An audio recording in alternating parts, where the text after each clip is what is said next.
Trev, that second quarter, tell us about that. It really killed you. Yeah, probably the last minute of that first quarter, really, they got 8 points. Last minute and a half that they got into a flow. I thought we played pretty good basketball until that moment. And, you know, we took some erratic shots offensively and, you know, they got back in the game when we had them down and we couldn't put our foot on them. We really took the foot off the gas and let them back in. And you can't do that to an explosive offensive team like that. The early fouls to both Corey and Roland, how much did that really hurt you?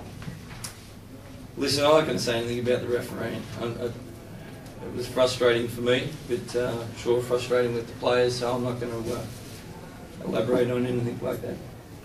Did it come down to that? What? The refs? What did I just say? You didn't listen? Was there difference? I said I'm not making any comment about it. How much is this loss stinging? Yeah, look, we had opportunity. You know, we worked hard on the road to get 2 wins last week, and we had a great opportunity right in front of us. And to lose that, it's very disappointing. We could have got a little bit of space, I guess, to the next one below us. But now we're in a grind in the mix of the bull. CJ was at his vintage best tonight, wasn't he? Yeah, that's why he's the best point guard in the league. You know, he was on that third quarter. He was outstanding. You know, he's coming off with being aggressive, knocking down shots, and he was. You know, we couldn't stop him. That's why we had to put Mick Cedar in there for his defense, actually. And I thought Mick done a real good job of that. He's a real weapon for you now, isn't he? Yeah. You know, he got on a bit of a roll there, but again, then we didn't really use that wisely. End of the third quarter, I thought we got on a bit of rhythm there. You know, to get that game back into a couple of possessions, and then we still had that for a little while, but no, we couldn't maintain it. Taking big shots, kicking chairs, it's the aggression you want to see from him, isn't it? I didn't see him kicking the chair. But his aggressive nature, the way he played tonight. We've got to come out and be the aggressive in it. You know, we can't be aggressive one quarter, then soft the next quarter, then aggressive when it's 10 points down. That's too much up and down. We want a good even performance over 40 minutes, and you know, we've got to keep working until we get that. When we get it, we'll be good. Until that, you know, we've got some work to do. Obviously a tough one at home, and another one. Yeah, super tough. Pretty quiet dressing room in there. Or yeah. Can you put your finger on where it went wrong tonight? No, they executed what they wanted to execute very well, and they shot the ball very well, and I guess we'll have a look at the film. But I was just saying to Cameron, Toby, like, where it happened. I mean, I thought the effort and the energy from the fellas was amazing. So we'll have a look.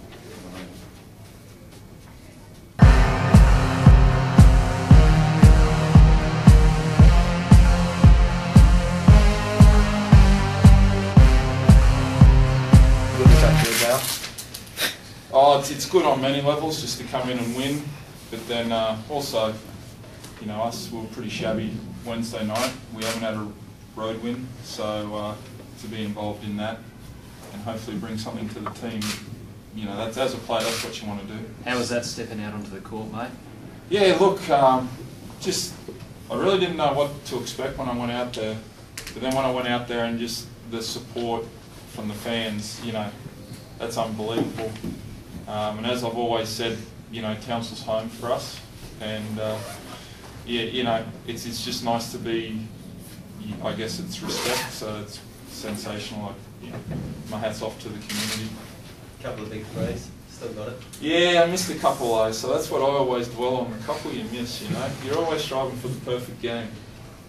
But he hit a couple of big threes back at the front. Must have felt nice. Yeah, look, getting a few cheapy free throws helps that situation out as well. So, you know, but it's quite a performance you put on there to get that. Who?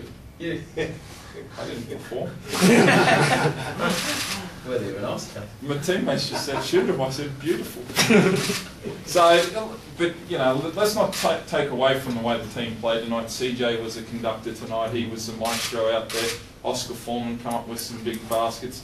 Tony Ronaldson put Russell Hinder in slow motion on a play, and that was a very big basket down the stretch. So, you know, it was just a sensational effort from everyone. A lot of players say when they retire or they're out of the game, the thing they miss most is being in that team environment. How much you enjoy being back in that team environment? Oh, absolutely. That's what you do miss. And you know, when I was sitting with you clowns up there for the first 4 or 5 home games, it's when it's you know, in the fourth quarter and the game's on the line. That's the thing that you really miss. So when Andre subbed me in with a minute, I was like, yeah, I still got it. Andre, not a bad pickup from the local Townsville basketball league. Yeah, we scour the country quite extensively as we play in local leagues.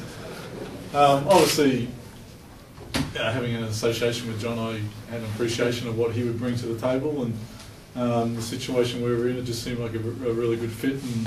And I'm just glad that when we called him, he was eager to come and excited by the opportunity, and he's added a real chemistry to the group already. You know, you guys all know him as a bloke. He's a good guy and adds to the environment, and he certainly fits with our team culture. We always talk about team in front of individual, and you know, tonight obviously there's a lot of attention on him, but he's more than happy to speak to the rest of the players on the group and their contribution to it. So it's a pleasure having him on board. There's a bit more trash talking at practice now, obviously, but that's good too. It raises the level, and we've got a few other guys who enjoy getting into it with him. So yeah, it's been a positive addition for us, certainly. You're going to be there for the rest of the season? Like I've been honest with John about this. We've signed him for a month, and we're making the assessment on the fly. Like we have Kirk coming back, hopefully sooner rather than later. And then the assessment is are we good enough with both Kirk and John in the lineup? And I'm hoping yes. That's certainly my mindset, is that's good enough for us. But we still need to make those decisions as the season unfolds in front of us.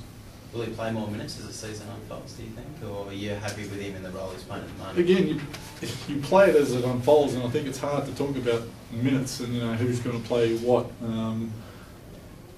Again, that's like, yeah, I don't think I can answer that question other than to say you play the game as it unfolds and the season as it unfolds and what you need at that particular time. And CJ tonight for you boys, pretty dominant performance. He was great. I think he enjoys the challenge of going against Homicide Williams. I think that brings out the best in CJ, and he always comes out and plays well. Like when he's going, it certainly helps the rest of the team. And I think that's obviously with Kirk out a little bit. He's got a lot more attention, and that's one of the things about bringing JR in, just that other scorer on the perimeter. That, you know, when CJ gets that attention, you got that extra weapon, or people have to stay connected to, and that certainly helps.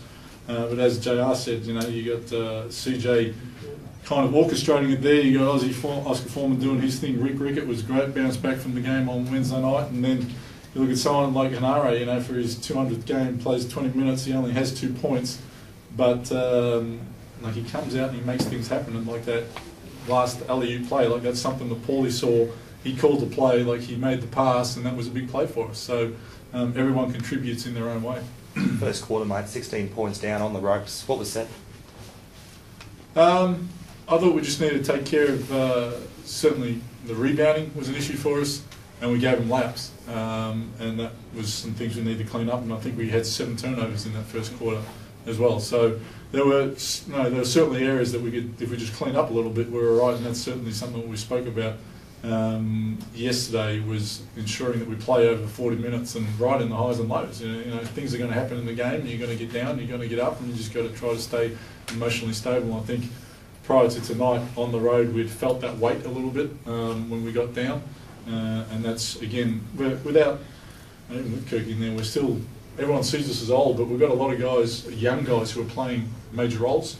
And again, just for those guys to learn and grow through that, and again, that's where the experience of like the Johns and the CJs and the Tonys starts to kick in over the course of time, where they just let everyone know that, hey, it's all right, and you've got to grind it out over 40 minutes. John, sitting up in the stands a couple of weeks ago with your laptop writing your blogs, could you have dreamed of something like this? Oh, look, you always hope that someone would see value in picking you up. you know, but as the season got on further, I thought, oh, the likelihood of it would be, the percentages would definitely drop. But, you know, some injuries start to happen around the league and teams start to try and jostle for positions. So I guess you just have a bit of an each way there. Do you call Townsville home as well? Do I? Yeah. So I have a house here, and I've got like John. Like I appreciated the people here, and the people were great to me, and I really enjoyed it. I also love New Zealand. Like I've got fantastic owners over there. John will attest to the fact that our practice facilities first class.